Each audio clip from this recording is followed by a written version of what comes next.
God. Everything came back to Miranda. My phone even buzzed, as if she had known I was thinking about her. I checked the message.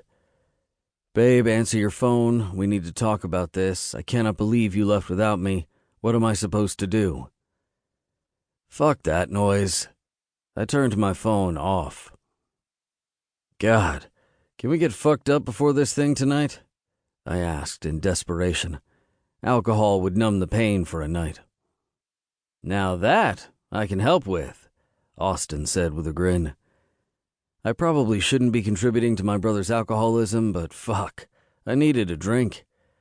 Austin had been drinking heavily ever since our dad died 10 years ago from an overdose. Golf had always helped me manage my vices and the characteristic Wright addictive personality. Without it, I didn't know if I'd have ended up just like my old man. 20 minutes later, we showed up at Austin's house in Tech Terrace.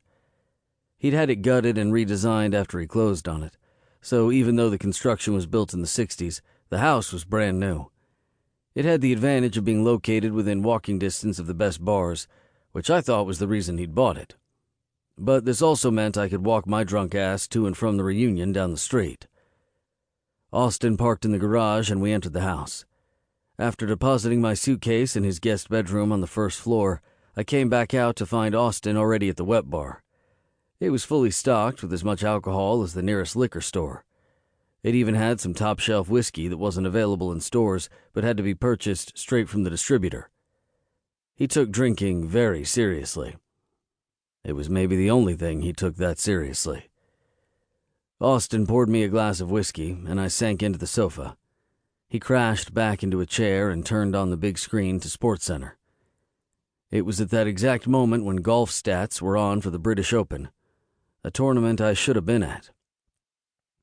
I downed my entire glass in one gulp. "I'll take another." Austin gave me a strange look, as if he knew something was wrong, but he didn't say anything.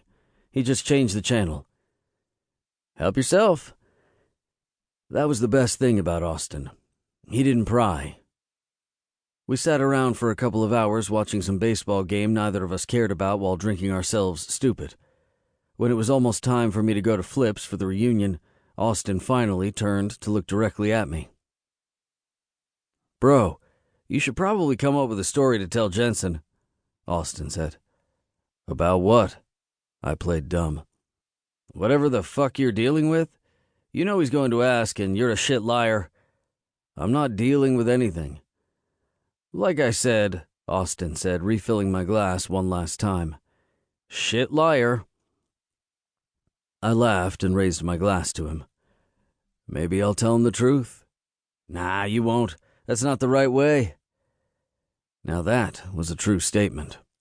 We were a family of 5, ranging from 33 to 21, and we hid the truth from each other like we had been made for it. We'd learned that from our long-ago dead parents. Our mother had never told us about her cancer, and our father had lied about the alcohol, even on his dying breath. Maybe it was the right way. Either way, I didn't argue with Austin on that point. I'd deal with Jensen when I had to.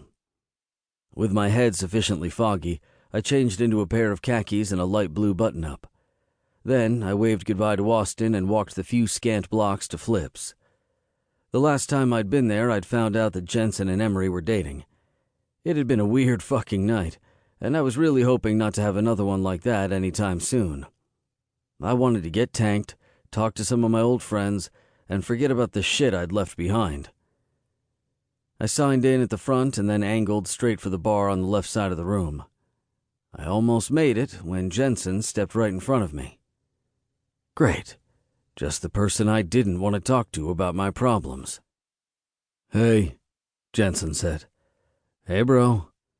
Where's Miranda?" "Don't know. Where's Emery?" Jensen pointed behind him, and I saw Emery leaning over the bar in an all-black ensemble, gesturing to the bartender.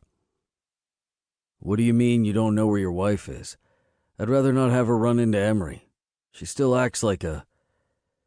Jensen looked at me and his eyes said that the word he was looking for was psychopath, but he didn't want to say it in front of me. "Well, she doesn't like Emery." "Nothing to worry about then because I didn't bring her," I said. Then I